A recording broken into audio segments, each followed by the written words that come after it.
Hola amigos, bienvenidos a esta nueva edición de El Portal del Villegas, edición de día viernes, que voy a comenzar agradeciendo públicamente otro regalo que me llegó de cumpleaños. Es una persona que me ha regalado en otras oportunidades sus trabajos, y son, por ejemplo, en este caso, este tipo de libros muy curiosos y muy entretenidos que consisten en que uno va llenando estos cuadritos con el color correspondiente que está indicado en una guía.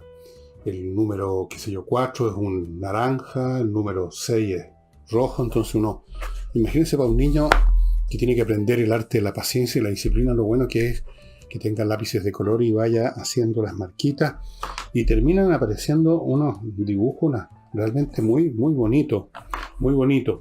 Yo le agradezco mucho a Diego y sin duda en algún momento lo voy a visitar a ese lugar donde está trabajando ahora, que me contó, pero va a tener que armarse paciencia porque soy bien poco dado a moverme, nunca lo he sido y ahora menos todavía, debido a mi avanzada edad y a muchas otras cosas. Y muchas gracias, Diego. Y ahora entro en materia. Voy a tratar de ser un poco más breve que ayer, que realmente nos pasamos con Nicole. El tema del diálogo aparece una y otra vez. Y siempre lo piden las mismas personas, los que se sienten que están un poquitito arrinconados políticamente, socialmente, psicológicamente, las derechas en general, los moderados, los socialdemócratas. Hay una variedad de gentes, de grupos, de personas, de intereses que desde hace ya un par de años se sienten arrinconados, se sienten a la defensiva. Incluso algunos se sienten completamente derrotados, y no poca gente, como les he contado, se está yendo del país por ese motivo, no ven futuro para ellos aquí. Y de ese sector es de donde emerge algo así como si fuera una bandera blanca, una bandera pidiendo tregua. Piden el diálogo, piden que se lleguen a acuerdos, piden que por ejemplo, la Convención Constitucional deje de imponer sus ideas delirantes, ya vamos a entrar a algunas de ellas, y imponerlas simplemente porque tienen los votos derivados de una elección muy curiosa, donde hay gente que está ahí en la Convención, nada menos que intentando crear el marco donde nos vamos a mover en el futuro, supuestamente, con 20 votos, o con listas falsas de adherentes, o de, ¿cómo se llama?, de firmas para levantar la candidatura. Personas muertas, notarios muertos, toda clase de irregularidades llegaron de todas formas a la convención, y ahí están tratando de imponer una serie de puntos, algunos de los cuales son gravísimos y otros son gravísimos y además ridículos, las dos cosas. Entonces, ante esta situación se habla de diálogo, se habla de que finalmente la idea misma de una nueva constitución era para crear una nueva Casa de Chile. Es decir, por definición, en su naturaleza está la idea de que una constitución es para que los distintos actores, voy a usar la expresión que está de moda, los actores sociales, los grupos de interés, los individuos, los comunes y corrientes, encuentren un área común, consensuada. Estamos todos de acuerdo en vivir así y asá, tener una estructura política de este tipo o de otro, etc. Pero estos grupos que llegaron, estos grupos delirantes, no tienen esa idea, no están para crear una casa común, sino que están para crear su propia choza, dije el otro día, ¿no?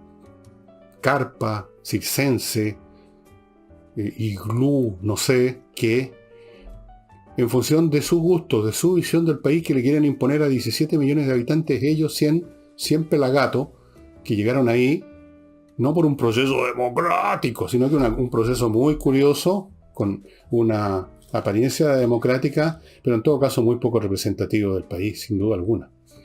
Y aunque fuera representativo 100%, el hecho de que uno sea elegido por 10 millones de personas no autoriza al elegido a hacer lo que se le dé la real gana, ¿no? E imponerle al país cualquier cosa. Bueno, entonces se le pide diálogo. Pero se nos olvidan algunas cosas bastante simples. Yo he mencionado aquí muchas veces que estos grupos no están interesados en acuerdos y en diálogos, sino que están interesados en instaurar un nuevo modelo social. Es decir, hacer una revolución. En eso consisten las revoluciones. Usted sustituye un sistema institucional por otro. Eso es. Se nos olvida, o se le olvida a mucha gente, los orígenes de las cosas. El Frente Amplio, por ejemplo. ¿Cómo se originó el Frente Amplio? ¿Cuál fue la narrativa con la cual se presentó en su estreno en sociedad y empezó a obtener algunas votaciones y llegó al Congreso, etcétera? Su narrativa fue rechazar los acuerdos, las transacas que se habrían celebrado durante los años de la Concertación. ¿No es así? ¿Se les olvidó? En otras palabras, rechazaron que ese ciclo político, el de la Concertación, haya estado repleto de acuerdos y, por lo tanto, previamente, para llegar a un acuerdo, de diálogos, de conversaciones. Les pareció mal, les pareció pecaminoso. Lo denunciaron como transacciones oscuras y siniestras. Hicieron ver de que se había llegado a acuerdos con entidades que para ellos son satánicas o en todo caso sospechosas, con los empresarios, con los militares, con todo el mundo. Como si no fuera esa la razón de ser de los acuerdos. Uno necesita llegar a acuerdos con aquellos que no piensan como uno, con aquellos que tienen posturas distintas. Uno no llega a acuerdos con alguien con quien ya está de acuerdo. El acuerdo es un proceso por el cual se intenta encontrar un terreno común o generar un trato, generar una situación que permita evadir o evitar el conflicto que eventualmente en una sociedad puede llegar, en su caso extremo, a una guerra civil. Esa es la razón de ser de la democracia, esa es la razón de ser de todos los procesos políticos que no son otra cosa que acuerdos y transacciones. Y el Frente Amplio nace rechazando eso. Ellos venían a instaurar la pureza política. Y ese origen, ese embrión original, está presente en el día de hoy en Frente Amplio y en otros movimientos. Para ellos el acuerdo y el diálogo es per se y a priori pecaminoso, sospechoso, señal de que se está llevando a cabo alguna clase de intriga malévola contra el pueblo chileno. Entonces, si el gobierno de la Concertación, alguna vez en la Concertación llegó, por ejemplo, a una serie de acuerdos abiertos o no, da lo mismo, con las instituciones militares, cosa que era necesaria en ese momento histórico, para impedir nuevas tragedias, nuevos desastres, nuevos conflictos, para instaurar lo que fue después la Concertación, unos 20 años de paz. Todo eso, que era absolutamente razonable y absolutamente necesario políticamente, esos acuerdos, esas tratativas con la derecha, con los empresarios, con medio mundo, para precisamente poder establecer un marco que le permitió al país crecer, todo eso para el Frente Amplio era pecado mortal, imperdonable. ¿Cómo esperar entonces el Frente Amplio, como colectividad, porque algunos individuos pueden cambiar de idea, por supuesto, que se sume a una política de acuerdo?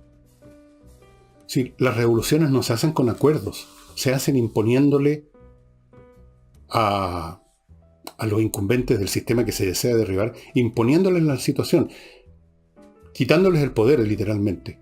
A veces en forma muy violenta, a veces más o menos violenta, a veces con relativa violencia solamente.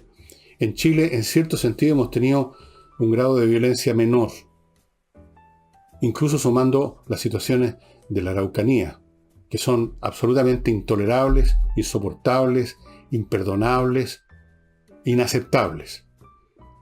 Pero mirando las cosas así fríamente, comparando con las situaciones que se han dado en otras naciones en procesos similares, ha habido un nivel de violencia relativamente acotado. Igual, de todos modos y de todas maneras, eso tiene que terminar y tiene que ponérsele coto. Eso es. Pero que hay grupos, que hay sectores que desean instaurar un modelo social distinto, que de hecho quieren ni siquiera refundar el país, sino que destruirlo y convertirlo en varios países distintos. Como mínimo dos: el país que ya conocemos, pero con todas las instituciones cambiadas, y un país araucano, un país mapuche. Como mínimo, esos dos. En el fondo más, porque hay proposiciones que tienden a darle un poder a la región en autonomía que en el fondo viene a significar convertir a Chile en una república federal o aún algo más fragmentario que eso. Entonces, pedir diálogos, pedir acuerdos a movimientos que tienen su razón de ser en el imponer una nueva situación, aprovechando lo que ellos llaman la coyuntura histórica, es muy ingenuo. Es muy ingenuo y quizás es muy hipócrita, en el sentido de que quienes vociferan sobre los acuerdos saben perfectamente, porque yo no soy el único que me doy cuenta de esto, saben perfectamente que no están las cosas para eso ahora, y ya pasó esa etapa, que estamos en otra etapa histórica donde los conflictos políticos son radicales.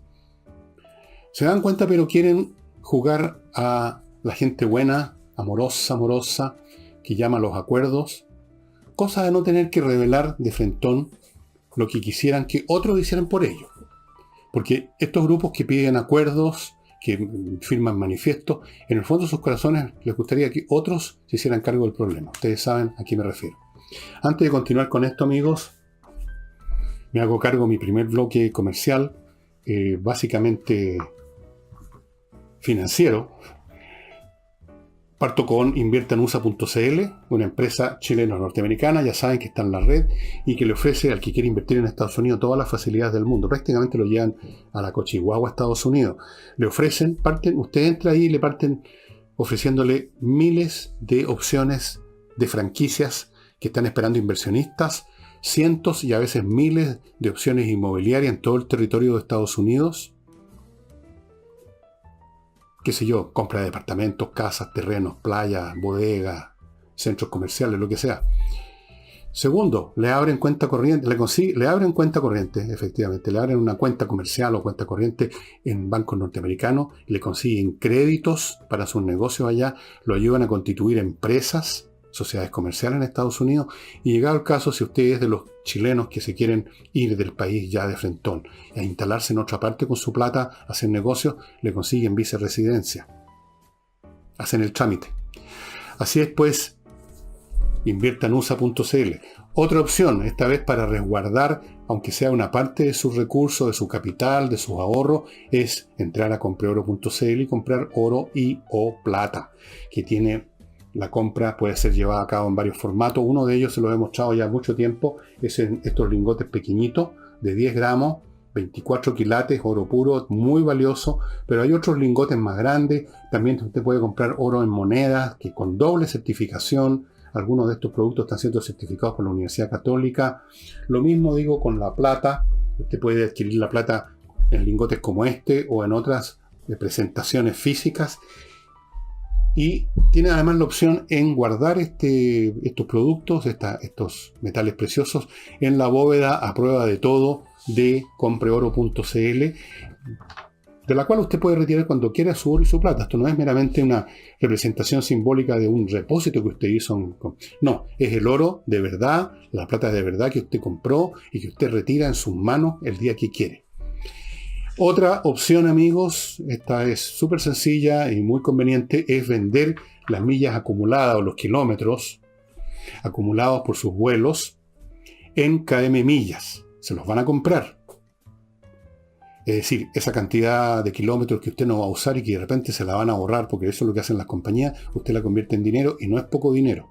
A la pasada usted ayuda a la Unión de Amigos de los Animales, porque por cada milla que usted vende y que ellos le compran, una cantidad va a dar a la Unión de Amigos de los Animales, que agradece mucho a las personas que el año pasado se sumaron. Algunos, eso sí, no han terminado el trámite y por lo tanto no están realmente aportando, se quedaron a medio camino. Les pido que terminen el trámite. La Unión de Amigos de los Animales es una institución muy bonita y vamos a volver a los animales un poco más adelante. Pero recuerden, KM Millas, vendan sus millas. Y otra opción es la Cámara Chileno-Portuguesa de Comercio, que le ofrece la opción, como representante del gobierno portugués, del Estado portugués, de hacer inversiones en Portugal, un país muy hospitalario para las personas y muy hospitalario para el capital. Con esa inversión vienen asociadas un montón de beneficios. Desde luego, la más importante se llama Golden Visa. La Golden Visa es una especie de pasaporte que no es pasaporte, pero que viene siendo casi lo mismo porque le permite a usted y su familia, toda su familia, residir todo el tiempo que quiera en Portugal, moverse en Portugal, trabajar en Portugal, etc. Hay otros beneficios también, no se los voy a decir todos porque se me va el programa.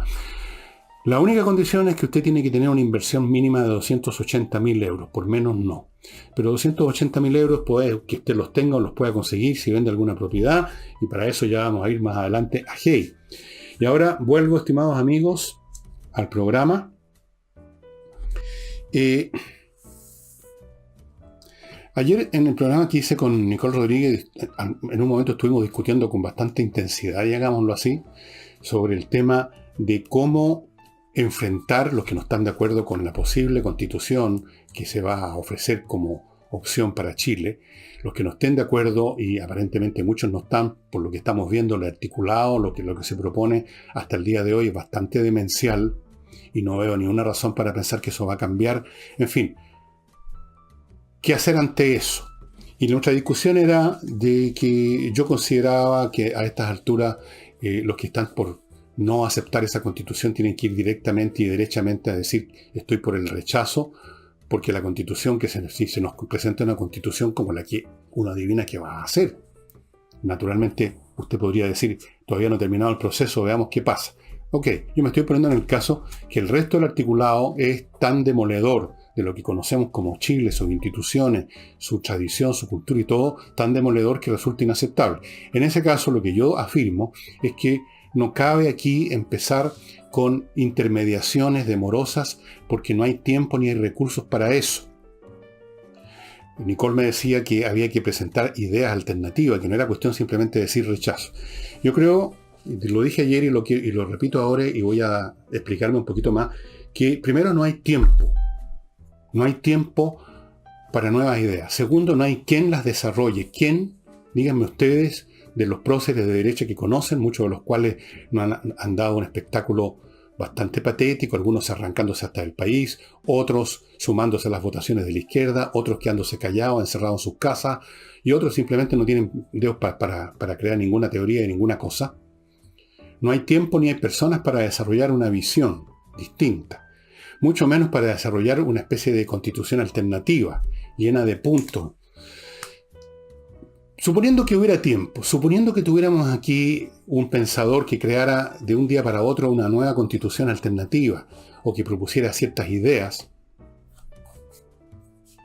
la cuestión es la siguiente, estimado amigo, que en política las ideas políticas no son ni pueden ser tesis académicas llenas de puntos y de raciocinio. Eso no funciona.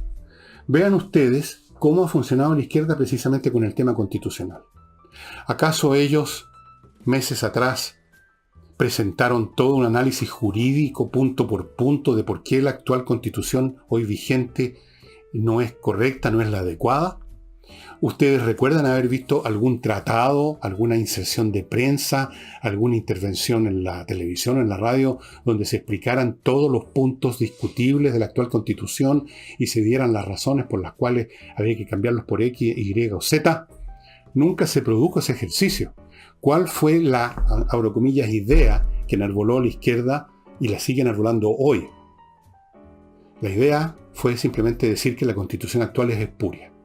La idea fue simplemente decir que esta es la constitución pinochetista, a pesar de que eso va contra los hechos, porque es cierto es que se originó durante el gobierno de Pinochet, pero después recibió como entre 400 y 500 cambios, entiendo, incluyendo cambios que se hicieron mucho después durante el gobierno de Ricardo Lagos. Nunca la izquierda desarrolló una tesis jurídica de por qué esta constitución no funcionaría, a pesar de que de hecho ha estado funcionando largo tiempo y no lo ha hecho mal. Nunca le explicaron a la ciudadanía puntos jurídicos determinados, y estoy seguro que incluso a nivel de los políticos propiamente tal. Nunca se hizo ese ejercicio. No, y si se hubiera hecho no habría funcionado. La gente común y corriente no está para mamarse durante una tarde o un fin de semana completo un estudio jurídico que les explique o que intente convencerlos de que la actual constitución es mala. A la gente le bastó el discurso de la constitución espuria pinochetista. Esa fue la idea y ninguna otra, y hasta el día de hoy es así. La constitución pinochetista, espuria, reaccionaria, etcétera, que hay que cambiarla por otra. O a lo más se agregan algo, es una constitución nueva que es la casa de todo. O por lo menos esa fue una frase que estuvo vigente por algún tiempo. Las ideas en política tienen que ser cosas muy simples y a veces hasta simplonas para poder llegar derecho a la vena, a la cabeza del respetable público. Para poder movilizar a la gente. Usted no moviliza a la gente con una tesis. Usted no moviliza a la gente con la teoría de la relatividad. Usted moviliza a la gente con un cliché, con un eslogan, con una, ¿cómo lo llaman? Con una convocatoria. Entonces, los que se quieran oponer a la propuesta que de seguro va a venir, no pueden estar pensando en ideas en ese sentido tan sofisticado, tienen que estar pensando también en algo simple. Y aquí incluso beneficiado por algo, que en este caso la idea simple no es una cosa gratuita y falsa como decir que la constitución actual es pinochetista y espuria, por haber sido iniciada en ese periodo, sino que aquí hay, sin decir mucho, razones evidentes que las dan los propios proponentes de la nueva constitución todos los días. Entonces, si alguien no está de acuerdo con reconstruir este país, o más bien dicho, demolerlo, para construir varios países distintos, y el país que quede de lo que era Chile, convertido en un esperpento político, económico, social, educacional, y en todo orden de cosas. Si usted no está de acuerdo con eso, usted simplemente no tiene que esperar que aparezca un genio que produzca en 2 minutos una tesis en 200 páginas, que usted, naturalmente, millones de chilenos se van a mamar cuidadosamente todo un fin de semana y van a llegar a una conclusión. Eso es absurdo. Usted simplemente tiene que decir rechazo esta proposición, si así le parece, porque simplemente creo que es malísima. Y esa es toda la idea y es suficiente. Usted puede considerar que esa idea es equivocada, que es mala, pero es el tipo de ideas que funcionan. Y entonces iniciar un movimiento, como yo creo que fue el caso de los Amarillos por Chile, partiendo con esto del diálogo, es un grave error estratégico y táctico, un error político que quizá ni siquiera es un error, sino que es una manifestación de debilidad y de cobardía. Cuando digo cobardía no me refiero a la cobardía personal, porque Cristian Barque ha sido bastante corajudo en tener que estar enfrentando los ataques que recibe todos los días. Me refiero desde el punto de vista abstracto político. Uno puede ser muy valiente en presentar una idea cobarde, por así decirlo. O sea, una idea que no está a la altura de lo que debiera ser. Yo creo que no estamos para pedir diálogos, para pedir, por favor, reconsideren, señores de la izquierda extrema, lo que están haciendo y vengan a sentarse con nosotros. Eso no sirve porque esos otros no están para eso. No quieren eso. Ellos están en lo suyo y son en ese sentido bastante racionales. Ellos quieren tal cosa y la quieren imponer y disponen de los votos. ¿Y por qué van a estar sentándose a conversar con nadie? Recuérdese, lo repito y lo insisto. Así como en la publicidad de cualquier mercancía, usted no da 20.000 razones, porque entonces la persona se confunde, se pierde y no da pelota, sino que da una sola. Coca-Cola refresca mejor. O algo por el estilo. Lo mismo en política, y eso es lo que ha estado haciendo la izquierda todo este tiempo. Y si ustedes examinan los eslóganos, las razones que han dado en todas las votaciones que han habido, lo del apruebo, lo de Boris, todas, se va a encontrar con que usan una frase simple, un cliché, una convocatoria elemental, que puede ser absolutamente falsa, pero que funciona, que es simple. Eso es lo que la gente necesita, eso es lo que la gente quiere, con eso la gente se moviliza, con eso salen a la calle, con eso van a votar. Así de simple. Permítanme pasar ahora a otro bloque, estimados amigos. Edisur, esta editorial chilena, ya saben que produce todo el tiempo nuevos títulos de valor internacional. Ustedes están viendo, no sé si se alcanza a ver detrás de mi hombro izquierdo, allá atrás mío, una columna. Son los libros que les he mostrado muchas veces, que están en Compañía 1025, es el local físico, o en el sitio de ellos, edisur.cl. Pero además, Edisur pone a su disposición la posibilidad de iniciarse en una actividad de hobby muy entretenida que es la filatelia, y que ahora se valoriza más porque hay menos sellos postales, se usan muchos menos sellos postales. Usted puede adquirir una caja que le trae, en primer lugar, 40 fascículos con sellos reales, auténticos, no copias, de países y organizaciones que en su momento editaron sellos postales, 1201 sellos, 14 folios para ordenar y organizar ese material, 10 fichas para los sellos más especiales, un archivador, 80 etiquetas para clasificar, protectores de plástico para los sellos especiales, todo el equipamiento físico Y desde luego 1201 sellos para que usted se inicie en esto para los niños. Estas cosas son muy entretenidas y muy útiles porque cualquier actividad de hobby que obligue a concentrarse, a sentarse en una mesa, a pensar lo que se está haciendo, a concentrarse en un tema, es excelente ejercicio de disciplina mental, especialmente para los niños.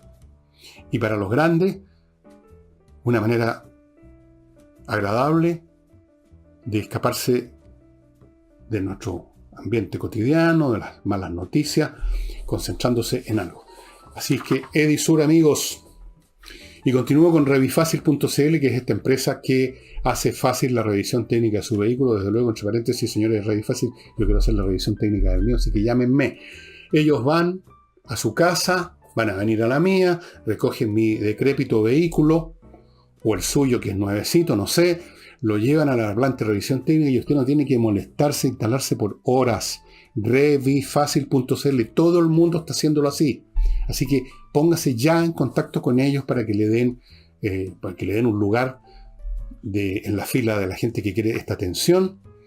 Y si usted se acuerda de decirles que supo de ellos en este sitio, en este canal de YouTube, le van a hacer un 10% de descuento, estimados amigos. Ellos van a ir a buscar su vehículo al lugar, a la hora y en el día que usted fije con ellos. Revifacil.cl. Y continúo con Lavo Club, una empresa chilena que produce detergentes, unos para la ropa, otros para la loza, ambos muy eficientes, lavan muy bien, son biodegradables, son hipoalergénicos y son muy amistosos con el medio ambiente porque los recipientes, una vez vaciados, usted llama a la empresa y le llevan a la casa el repuesto. Se llevan el balón vacío y lo llenan. Para algún otro cliente se están reciclando permanentemente y no solo eso, reciben todos los envases o material plástico que usted ya no haya dónde meterlo.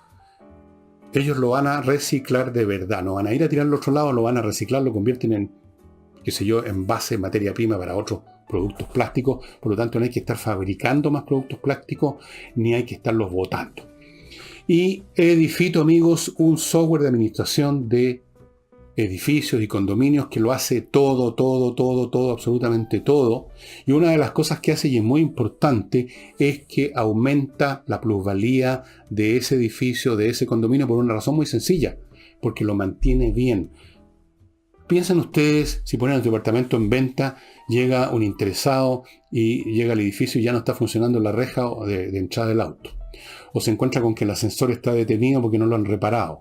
O echan a mirar a su alrededor y los jardines están resecos porque no hubo una buena mantención, porque el administrador se olvidó de pagarle el sueldo al jardinero y se mandó a cambiar. 1000 cosas. O el edificio está rayado porque no lo han repintado donde se debe. La mantención de un edificio y un condominio es importante no solo para la satisfacción, el agrado personal de los que viven ahí, sino que es económicamente importante para mantener la plusvalía. Imagínense que usted vendiera un auto que está abollado y sucio. Evidentemente que ya partió mal, ¿no es cierto? Este software es espectacular y muy pronto va a estar asociado, si no está asociado ya, al sitio base de administración de administradores.cl, que le permite a usted contratar administradores de una base de datos muy grande y con suficiente información de cada uno de los postulantes, en vez de simplemente contratar a cualquier persona apurado como está porque no hay administrador.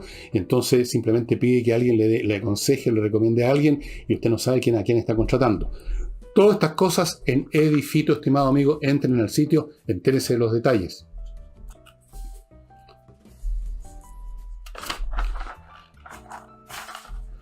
A propósito de la convención constitucional, alguna prensa dice, por lo menos alguna, no sé si llaman la prensa o, en fin, material que sale en la internet, distintos, se han creado tantos sitios y últimamente que dicen que la derecha logró un triunfo en la convención al detener la idea de un Congreso unicameral y acompañado, esa era la idea original, que sufrió cambios en el camino. Esto fue un proceso más o menos largo, acompañado de un sustituto del Senado que se llamaría de otra manera, un organismo dedicado a cuestiones puramente regionales y por lo tanto, en el fondo, en las grandes cuestiones políticas sería un régimen unicameral.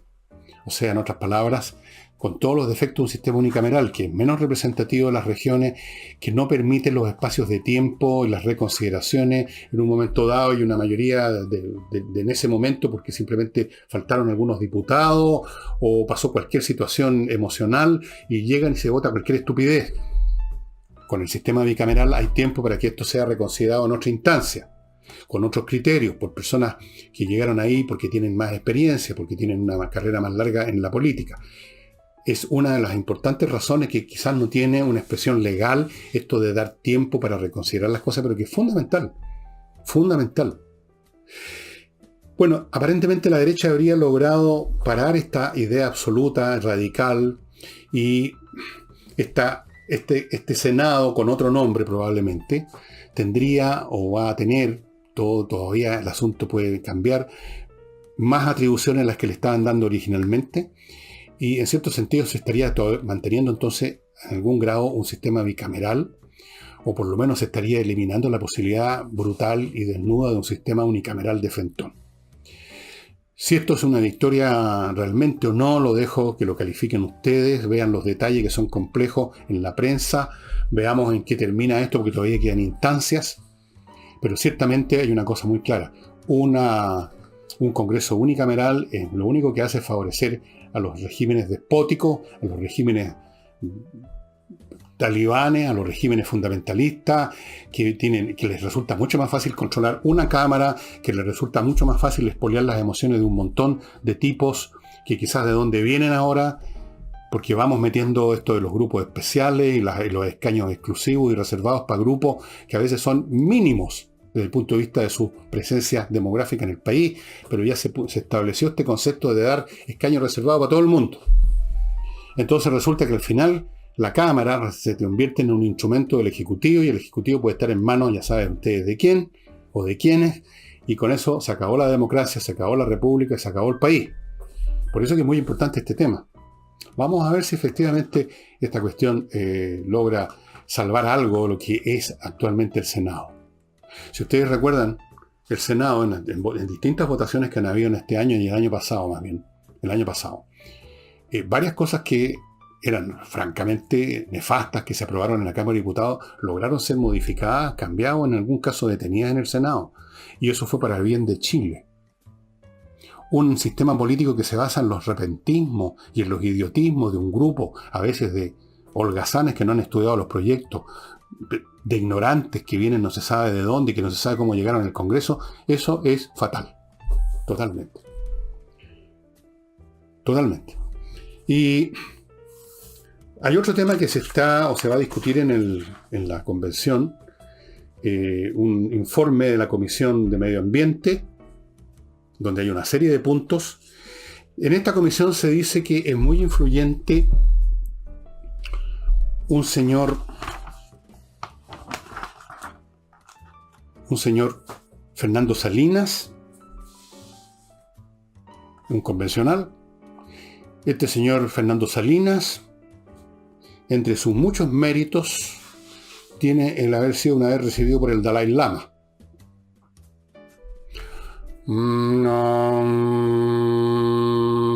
Flor de antecedentes. Además, es coordinador de los amigos del Tíbet. O sea, con eso estamos al otro lado, estimado amigo. Ahora, bromas aparte. Ahora, no sé si son bromas, porque hemos llegado a un nivel en este país que ese tipo de cosas pueden parecer a algunos suficiente currículum para convertirse uno en autoridad en materias ambientales. O sea, yo alguna vez, en la época en que había fuegos artificiales, tiré una vieja al suelo y eso no me convierte en ingeniero cohete. Pero en fin, ¿cuáles son los puntos que son cercanos al corazón del señor Salinas y que ha propuesto y que se votarían eventualmente? Voy a nombrar 3 nada más. 1, que se considere a los animales como seres sintientes, como seres que sienten. Yo estoy totalmente de acuerdo con eso. Y no por una cuestión de gusto personal, porque soy animalista, porque soy ecologista. No, me parece que es evidente para cualquier persona desde tiempos inmemoriales que efectivamente los animales sienten. Sienten dolor, sienten rabia, sienten afecto, sienten hambre, sienten deseos sexuales, sienten las heridas o los golpes que reciben, sienten lealtad. Los animales más desarrollados, como los perros, por ejemplo, son leales, sienten, e incluso piensan. Los más desarrollados piensan, no piensan como nosotros, no tienen ese instrumento del pensamiento que nos hace a nosotros superiores, aparentemente, que es el lenguaje, pero piensan. Les voy a contar una historia que demuestra que los procesos mentales lógicos, aunque no usen palabras, ocurren en la mente de los animales. En una oportunidad, el amo de un perro se alejó por un camino. A lo largo de ese camino, en un momento dado, había una bifurcación. Él, el dueño de este animal, tomó una de esas bifurcaciones. Después de un largo rato soltaron al perro de este caballero. El perro salió corriendo por el camino, llegó a la bifurcación, entró unos pocos metros por una de las bifurcaciones olfateando, e inmediatamente se devolvió y sin olfatear nada más se fue corriendo por la otra bifurcación. En otras palabras, no sé de qué manera este animal pensó, razonó, que si aquí no estaba el olor de su amo en esta bifurcación, necesariamente tenía que haber seguido entonces por la otra y no era necesario seguir olfateando, se fue de inmediato de una carrera. Eso es un proceso lógico. Y yo creo que cualquier persona que tenga mascotas, que conozca animales, gente de campo, sabe que incluso aquellos animales que parecen más tontos, como las vacas, no son nada de tontos, tienen un cerebro. No sé si han visto ustedes en YouTube imágenes de músicos que se ponen a tocar al lado de un potrero y empiezan a acercarse a las vacas. Yo no digo que aplaudan, que aplaudan la música, pero se interesan. Algo hace con ellos la música. Yo he visto escenas realmente conmovedoras de una persona tocando el piano y un elefante, un enorme elefante al lado, escuchando un preludio de Debussy o algo por el estilo. Los animales, como mínimo, si acaso no pensaran, cosa que yo creo que sí piensan, en algún grado y de algún modo sienten. Eso es indiscutible. Y no podemos seguir tratando, aunque cada vez menos, cada vez hay menos gente cruel. Yo creo que cada vez se ha ido instalando, sin necesidad de ninguna ley ni elemento constitucional, se ha ido instalando una manera de relacionarse con los animales distinta. Pero hay muchos tarados todavía, muchos imbéciles, muchos crueles, que tratan a los animales a las patadas literalmente o los botan en cualquier parte. Todos conocemos casos como eso. Así que si acaso esto se convierte en algún elemento de ley o de constitución o como sea, yo no tengo nada en contra, todo lo contrario, me parece bien. Después dice que la naturaleza tiene que ser objeto o sujeto de derecho. Bueno, la naturaleza es el conjunto de todas las entidades vivas que no somos nosotros, o también podemos incluirnos dentro del concepto de naturaleza. Ahí está el mundo vegetal, animal, ¿qué más? Los insectos, qué sé yo, todas esas cosas. Las bestias del mar, todo. Y muchas de esas entidades, como los animales de los que hemos estado hablando, sienten, por supuesto, sienten. Se dice, algunos expertos, que los árboles, que nos parecen absolutamente inanimados, pero que por supuesto son entes vivos, pero no solo son entes vivos, sino que tienen algún grado, alguna forma de capacidad de sentir. No sé. Y si sienten, ¿cómo sería ese sentimiento? ¿Cómo sería ese sentir? Evidentemente no como el de nosotros. Pero yo estoy de acuerdo con que la naturaleza es una entidad que no solamente debemos respetar, sino que amar, cuidar, promover, que nosotros debiéramos ser como los jardineros del mundo y no los depredadores del mundo, como hasta ha sido la humanidad a lo largo prácticamente de toda su historia, de hecho hasta el día de hoy. Pero sujeto de derecho ya me parece una cosa un poco más complicada, porque un sujeto de derecho es alguien que entiende de leyes, o teóricamente debiera entender, y entra en una relación jurídica con otro. Y la naturaleza, yo no he visto ningún árbol que firme un contrato todavía, por lo menos quizá haya en alguna parte. En El Señor de los Anillos creo que hay unos árboles que se caminan y entran en una guerra incluso. Pero la idea, el sentimiento que hay en este señor Salina de que debemos tener una relación distinta con los animales, con el medio ambiente, con la naturaleza, yo estoy de acuerdo con eso, totalmente. Con lo que no estoy de acuerdo con el señor Salina es, o por lo menos me parece debatible, es su idea de que hay que crecer menos para salvar a la naturaleza. Lo cual es debatible en el sentido de que tenemos que examinar qué queremos decir con crecer. Naturalmente que si crecer equivale, por ejemplo, a cortar árboles a diestro y siniestro simplemente para fabricar pura hueva, perdonen la expresión. Si crecer significa destruir enormes extensiones de la tierra para sacar más petróleo, en el momento mismo en que ya debiéramos estar dejando de quemar petróleo, porque ya están las tecnologías y ya se están desarrollando. Claro que estoy de acuerdo ahí. Pero crecer puede significar muchas otras cosas también. Hay un crecimiento cualitativo. Luego está el tema de qué es lo que la gente tolera y qué es lo que no. Nos guste o no nos guste, una inmensa mayoría del género humano, lo único que desea es adquirir los modos de vida de los habitantes de los países desarrollados. O sea, la gente qué sé yo, no sé, pues, de los países más atrasados, más subdesarrollados, lo único que quieren es tener un estándar de vida como el de un norteamericano medio, o como el que tenía un norteamericano medio. Quieren tener un par de autos, quieren un auto de un motor de 4 litros, quieren viajar en aviones, quieren gastar, tener toda clase de elementos y todos los días botar a la basura kilos y kilos de desechos. Esa es una realidad. Uno no puede, por muy convencido que esté de lo razonable, de lo que uno piensa, de lo que uno cree, de lo que uno siente, uno no puede imponerle a los demás esto, no simplemente por una cuestión de respeto por la democracia, sino por una cuestión de viabilidad práctica. Si usted va contra la voluntad y los deseos de la enorme mayoría de la gente, usted no va a lograr nada. Usted va a generar simplemente un conflicto. Eso es, entre paréntesis, lo que no entienden muchos convencionales que quieren imponer tales o cuales ideas en otros campos también, sin considerar lo que realmente el país está dispuesto a aceptar. En este caso particular, simplemente, si crecer menos significa que se le va a negar a la gente la posibilidad de tener auto, se le va a negar a la gente la posibilidad de viajar en aviones a reacción, que queman mucho combustible, parafina, eso no va a funcionar.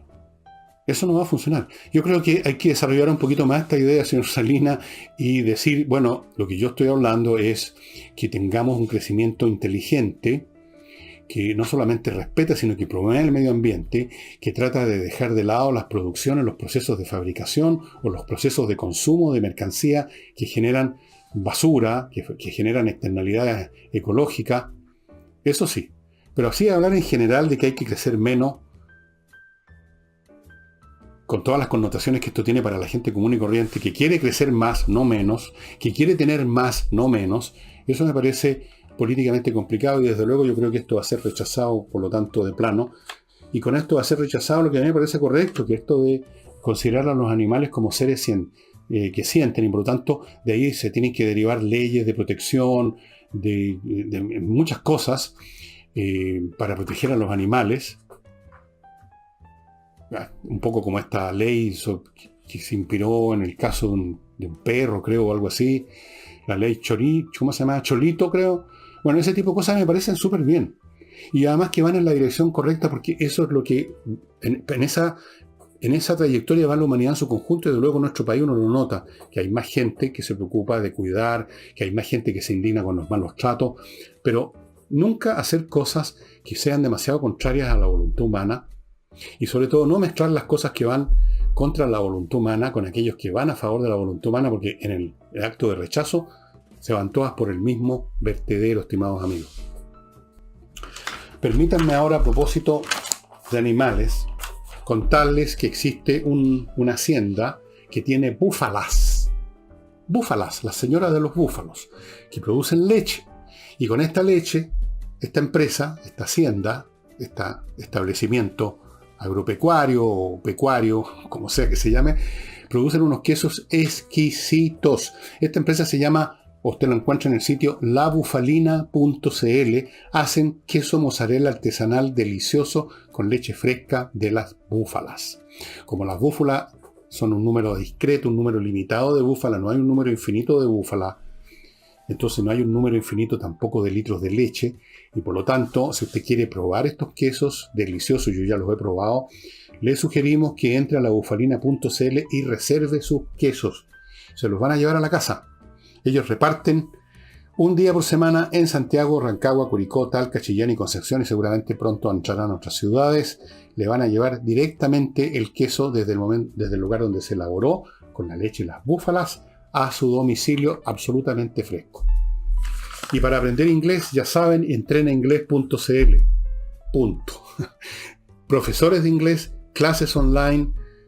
No hay manera de no aprender inglés. Por muy dejado que usted sea, va a aprender finalmente inglés. Cualquier consulta sobre precios, horarios, cursos cuando empiezan, cómo hacerlo, entre al sitio, y si todavía hay algo más que quiere preguntar, manda su mail a coordinación@entrenainglés.com. Y les cuento ahora de Eudora. Miren, Eudora, amigos, que le permite a usted hacerse socio del Club Explora. Si usted se hace socio con una UF al mes, una vez al mes recibe una bolsa como esta con 2 botellas de vino seleccionado. A ver, voy a sacar una cualquiera, a ver qué salió aquí. Estampa. Este es un vino blanco. ¿Y cuál es la otra? Ya me entró la curiosidad. Cartagena. Otro vino blanco, pero podía haber sido un vino tinto. Podía haber sido un vino diferente. Podían haber sido 2 tintos. Podían haber sido un tinto y un blanco. Marcas distintas todos los meses, todo el tiempo. Todos los vinos son de absoluta excelencia. Los voy a sacar de mi vista para no tentarme, amigos. Sería feo que descorcharan el programa una botella y me la zamparan, ¿no es cierto? No. Ahora, si usted se hace socio con una UF y media al mes, recibe una bolsa con 3 botellas. Una vez al mes, vinos de el nivel de esto, vinos de excelencia, yo se los recomiendo. Y vamos ahora, estimados amigos, a la situación que se está viviendo en Rusia y algunas novedades. Pero ustedes me van a permitir una breve pausa por un momento. Y ya vuelvo. Estamos de regreso, amigos.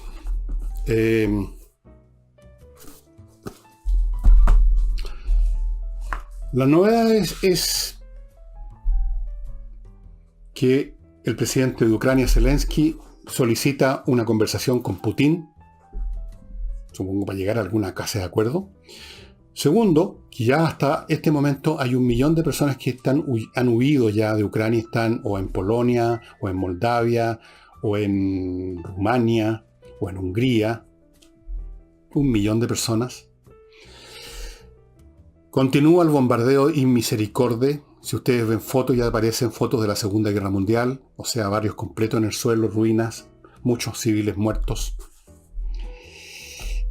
Hubo una segunda reunión entre delegados ucranianos y rusos, y por lo menos llegaron a un acuerdo en el sentido de generar unos corredores humanitarios por los cuales la gente pueda irse, y en esa zona que se suspenda el fuego, hay una tregua, cesación del fuego en esa zona para que la gente pueda salir sin que le ocurra lo que le ha ocurrido a personas que han salido y justo ha estallado cerca de ellos un obús de artillería y han muerto. Llegaron a ese acuerdo. Otra noticia interesante que señala el grado de daño que le están haciendo las sanciones económicas de Occidente a Rusia. Una gran empresa petrolera rusa, la segunda más grande de Rusia, en su sitio web solicitó, pidió, reclamó el fin del conflicto. Por la cuestión humanitaria, las muertes, en el fondo por la cuestión de los balances contables, porque seguramente van a tener muchos problemas económicos las empresas rusas. Han sido los rusos, Rusia, han sido expulsados de eventos artísticos, deportivos. Las sanciones económicas son tremendas, sus aviones ya no pueden volar a Estados Unidos, no pueden volar a Europa, y todas las cosas que usted seguramente ha visto en la prensa o en la televisión, que ya las conoce. Se ha estado acumulando una presión en el ciudadano común y corriente, y no solo los llamados oligarcas rusos, la gente común y corriente que se instala frente a una máquina bancaria, un cajero automático, y no encuentra ya dinero, está sufriendo ya el ciudadano común y corriente el problema económico. El otro día vi una señorita, una joven de una empresa publicitaria que en una calle de Moscú decía con una sonrisa de consternación de que su trabajo en una empresa publicitaria se había venido abajo porque las empresas que eran sus clientes ya habían cortado su relación. Se estaba produciendo un descalabro económico salvaje, y esto desde luego va generando presiones en Putin, que desde luego no va a echar pie atrás, pero uno podría imaginar, teniendo, digamos, un poquito de optimismo, de que como mínimo estas presiones, esta situación que se va agravando día a día y que es insostenible a largo plazo, incluso a mediano plazo para Rusia, lo va a llevar por lo menos, si no a parar la guerra abiertamente y retroceder con sus tropas, a abrirse un poco más para negociaciones, por ejemplo, esta conversación que le está pidiendo Zelensky, que pudieran detener las acciones militares y eventualmente llegar a algún tipo de conclusión, por mala que sea, pero que por lo menos permita que no se siga destruyendo un país completo. Si eso es lo que está haciendo Putin, está destruyendo un país, está matando a su gente y está destruyendo sus instalaciones físicas. Eso es destruir un país. ¿Y todo esto por qué? Porque se sentía inseguro. Porque algún día, el día de mañana, a lo mejor los ucranianos, un país mucho más chico que Rusia, lo iba a atacar, o lo iba a atacar la OTAN. Entonces había que desmilitarizar y había que desnazificar, porque de pronto el presidente de Ucrania, que es judío, y cuyos parientes pelearon por Rusia en la Segunda Guerra Mundial contra los nazis, de repente se convirtió en la retórica rusa en un nazi. Y toda su gente, los que lo rodean y todo el pueblo ucraniano que está peleando contra los rusos, son todos instantáneamente nazis. Un poco como aquí hace la izquierda cuando trata a sus oponentes de fachos. Todos son fachos y allá todos son nazis. Esos son los hechos nuevos. Evidentemente que la presión militar rusa se ha intensificado con este sistema de no arriesgar a sus tropas que han sufrido muchas bajas. Rusia reconoció más o menos 500 muertos ya y 1.500 heridos, la cifra es mucho más alta, según dicen los ucranianos, probablemente mucho más alta. Han sufrido muchas bajas de equipo, tanques destruidos por los Javelin y otros misiles antitanque, aviones echados abajo por los Stinger. Han sufrido muchas bajas, han sufrido mucho daño. Y los soldados rusos, especialmente los conscriptos, que son el 80% del contingente que está en Ucrania en este momento, y que no tienen idea por qué están ahí, por qué los mandaron a guerrear contra los ucranianos, a título de qué, hay mucha desmoralización, han habido muchas deserciones, muchos que se han entregado a la primera oportunidad, ven un soldado ucraniano y tiran el arma y sacan un pañuelo, porque no tienen ninguna razón para hacer otra cosa. No se sienten bien. Y los que no han desertado, ni se han entregado, ni se han rendido, están luchando a media, tibiamente, salvo quizás las fuerzas más de élite. Esos son profesionales de la guerra. Pero el soldado común y corriente, a diferencia del ucraniano que está luchando por su país, no tiene ninguna razón para arriesgar su pellejo. Entonces, una gran columna de material bélico y tropas que se dirigía a Kiev llegó a unos cuantos kilómetros de la periferia de Kiev y no se han movido de ahí. ¿Por qué? Pretenden probablemente que el trabajo lo haga simplemente la demolición paulatina de Kiev con bombardeo. Pero eso no va a funcionar. Usted no vence simplemente demoliendo una ciudad. Los propios alemanes aprendieron esa lección en Stalingrado. Los que quieren defender siguen usando los edificios, incluso las ruinas les sirven estupendamente como parapetos para emboscar.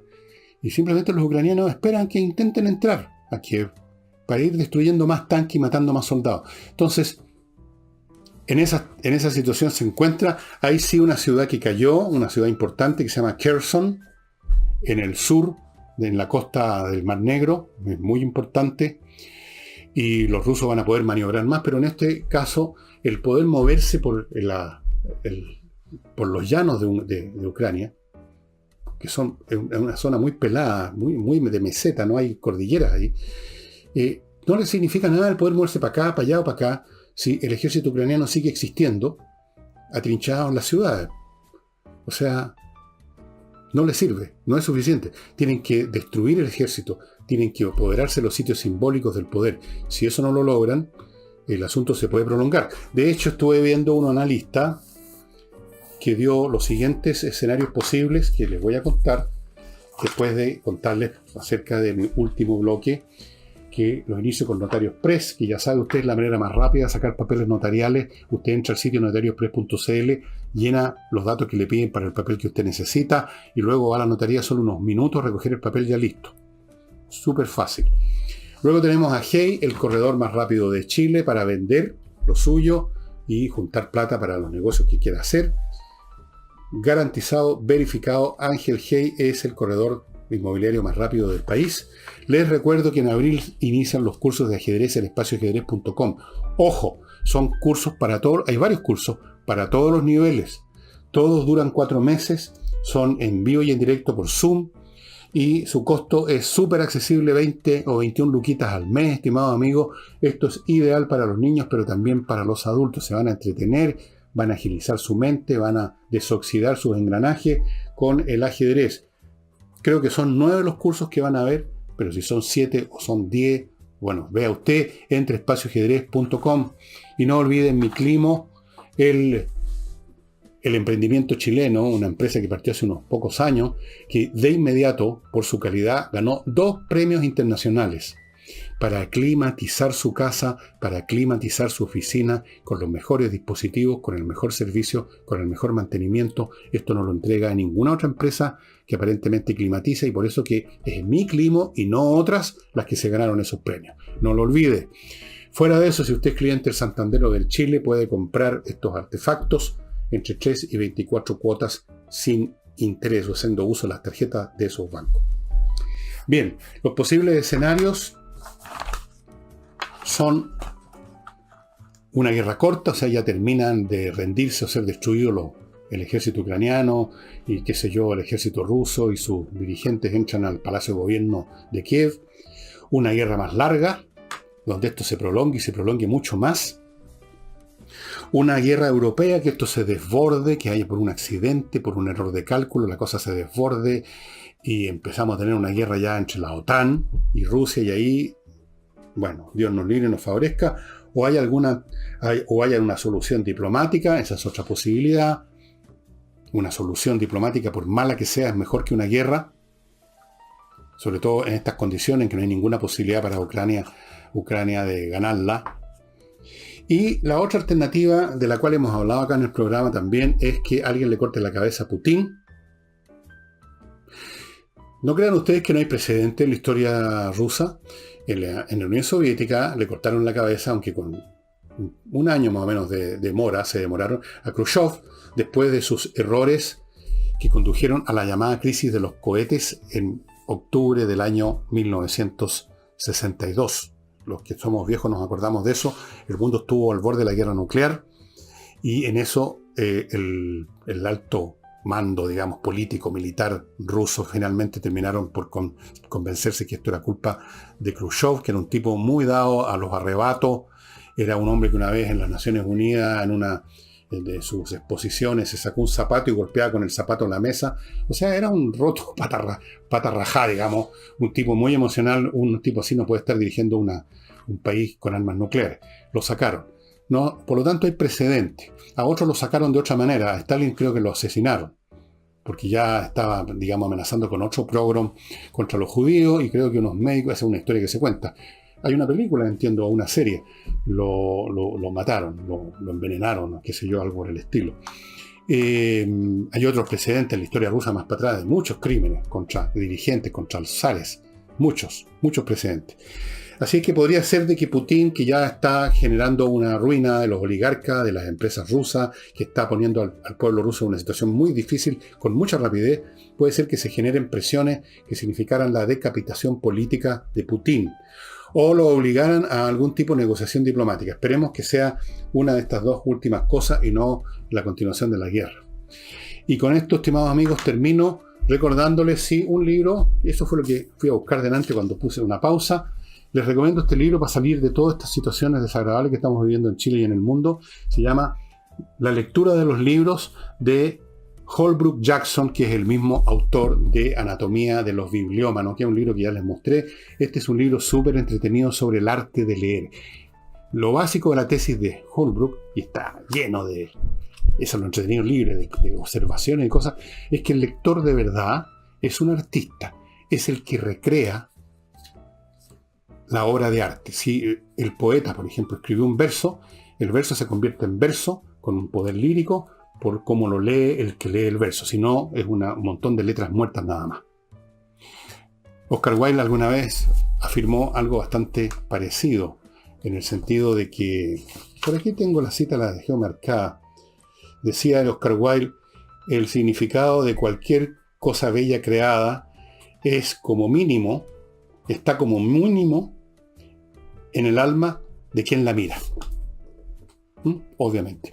El libro es súper entretenido y se los recomiendo. Se los recomiendo como uno de estos libros, ya no de vacaciones, pero sí para los fines de semana por lo menos, para ver todas las relaciones que hay entre el lector y el autor, entre el lector y los libros, y un montón de cosas muy entretenidas, anecdóticas, filosóficas, históricas, que tienen que ver, por ejemplo, cómo leer libros, lectores y críticos, la interacción del autor con el lector, observación y lectura, escuchando literatura, escudriñando detrás de las palabras, el ego y sus libros, el culto de la ambigüedad, qué sé yo, un montón de cosas súper entretenidas. Y eso sería todo por hoy. El programa me terminó saliendo casi igual de largo que el de ayer.